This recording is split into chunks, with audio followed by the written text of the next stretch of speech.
श्रोते हो नमस्ते. आपल्या सर्वांना शुभ दिवस. श्रोते हो, जीवनात आपण कितीही जिव्हाळ्यानं नाती सोडली तर प्रत्येक जण आपला आहेच असं नसतं. अनेकदा आपली कहाणी ऐकायला आतुर असलेली लोक आपल्या वेदना जाणून घेण्यासाठी नव्हे तर त्या चर्चेचा विषय बनवण्यासाठी जवळ येत असतात. श्रोते हो, जगात माणसांच्या चेहऱ्यावर हसू असलं तरी मनात मात्र नेहमी सद्भावना असतीलच असं नसतंय. म्हणूनच आयुष्य जगताना प्रत्येक पाऊल जपून टाकावं लागत असतं. श्रोते हो, आपल्या घरचं सुखदुःख हे एखाद्या पवित्र दिव्याच्या ज्योतीसारखं असतंय. ते जास्त वाऱ्यात उघड केलं की विझून जातं. आपली स्वप्न, आपल्या योजना आणि आपल्या अडचणी या जर प्रत्येकाला सांगितल्या तर त्यांची किंमत कमी होत असते. अनेक वेळा स्वतःला सर्वात जवळ मानणाऱ्या व्यक्तीकडून सुद्धा मत्सर, चाटाळपणा किंवा डावपेच उभे राहत असतात. श्रोते हो, खरा शहाणपणा हा मोठ्यानं बोलण्यात नसतोय तर योगक्षणी गप्प राहण्यात सुद्धा असतो. विश्वास ठेवायला हवाच, पण सावधतेच्या कवचाशिवाय नातं टिकवत नाही. जवळीकीचं अंतर ठरवलं नाही तर प्रेमाऐवजी कटुता येत असते. म्हणून श्रोते हो, प्रत्येक विचार हा मनात मुरवून मग जगासमोर आणायचा असतोय. जीवनात सावधगिरी म्हणजे अविश्वास नव्हे तर आत्मसंरक्षण असतंय. आणि हे कवच असेल तर नातेसंबंध हे जास्त काळ टिकत असतात. प्रतिष्ठा जपली जात असते आणि माणूस प्रत्येक वादळातून सुरक्षित बाहेर पडत असतोय. बघा, पडतंय का? नक्की विचार करूया. चला, आजही आपल्यासाठी सुंदर विचारांची ही शिदोरी, ही मालिका अशीच पुढे घेऊन आलोय. चला, करूया सुरुवात सुंदर विचारांना, सुंदर सुविचारांना.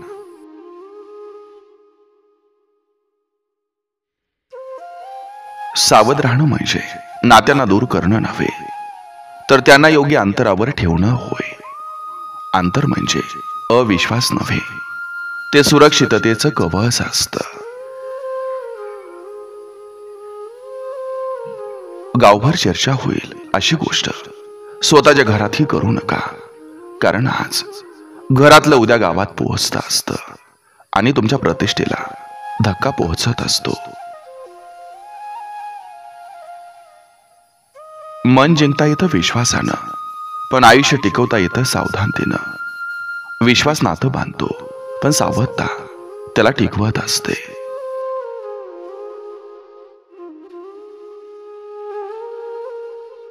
नातेवाईकांच्या मिठीत माया असू शकते, पण सावधतेचा कवच नेहमीच असू द्या.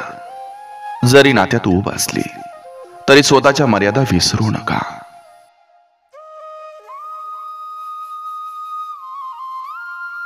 शेजाऱ्यांच्या दारात पडलेलं पाऊल कधी कधी परतीच्या वाटेवर काटे पेरून येतं. जास्त नातेवाईकी कधी कधी परत शत्रुत्वात बदलते.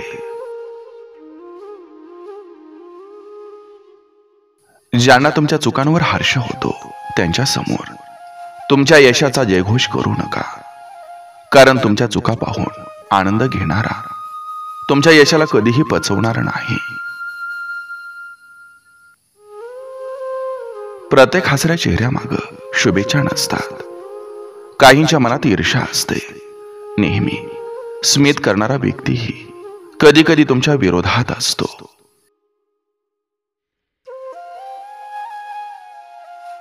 मनुष्याची खरी शक्ती त्याच्या गुप्ततेत असते, गप्पाष्टंकात नाही.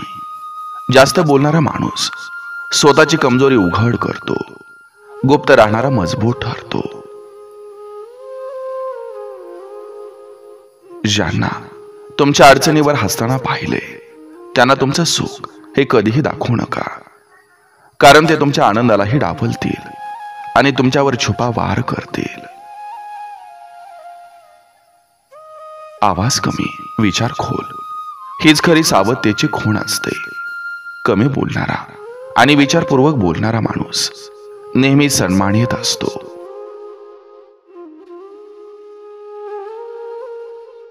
गोष्टी गुप्त ठेवल्या की जगाच्या नजरेतला तुमचा मान वाढतो.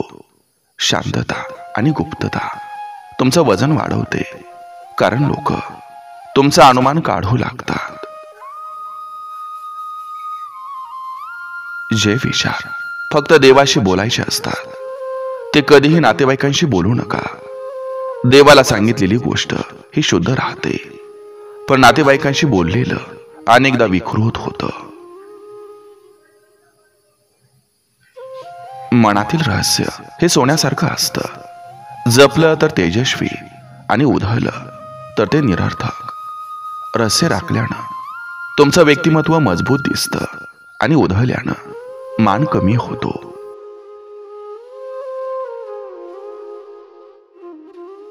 नातेसंबंध जपताना मर्यादा राखा. जास्त जवळीक अनेकदा कटुता आणते. खूप जास्त वावरामुळं मोकळी कमी होते आणि वाद वाढत राहतात. सावध माणूस मोठ्या संकटातूनही सुरक्षित बाहेर पडतो, कारण तो आधीपासूनच पावलं जपून टाकतो आणि जाळ्यात अडकत नाही.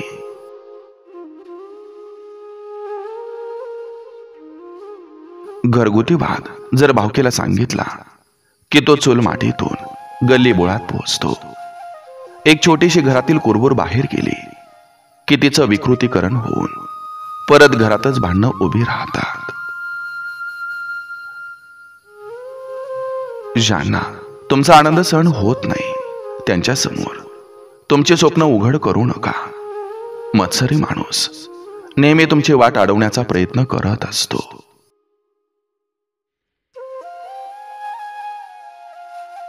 अत्यंत जवळच्यांना सुद्धा तुमच्या भविष्यातील योजना या सांगताना दोनदा विचार करा, कारण अनेकदा तुमचं स्वप्न त्यांना नकोसं वाटतं आणि ते रोखण्यासाठी प्रयत्न करतात. स्वभावात साधेपणा ठेवा, पण भोळेपणाला जपून ठेवा. तेच तुमच्या अडचणीचं मूळ ठरू शकतं. खूप भोळेपणामुळं लोक तुमचा गैरफायदा घेतात.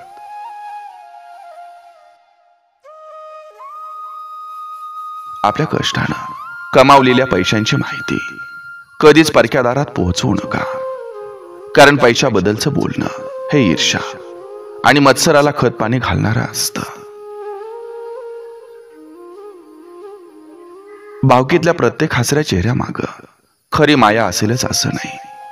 चेहऱ्यावर हसू असलं तरी मनात हेवा दडलेला असू शकतो. शेजाऱ्यांच्या दारात जास्त वावरू नका. तिथून निघणारी वाऱ्याची झुळूक नेहमी गार नसते.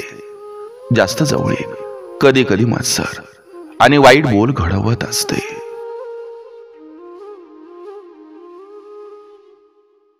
मनातील गोष्टी ओठांवर आणण्याआधी विचार करा. कान तुमच्या दाराशी थांबलेले असतात. गुपित घराबाहेर गेली की ते संपूर्ण गावभर गाजतात, म्हणून सावध राहा. सर्व नातेवाईक हितचिंतक नसतात. काही फक्त तुमच्या कथा ऐकण्यासाठी आसुसलेले असतात. काही जण सहानुभूतीपेक्षा चाटाळपणासाठी तुमच्या जवळ येतात. त्यामुळे काय बोलायचं ते ठरवत राहा.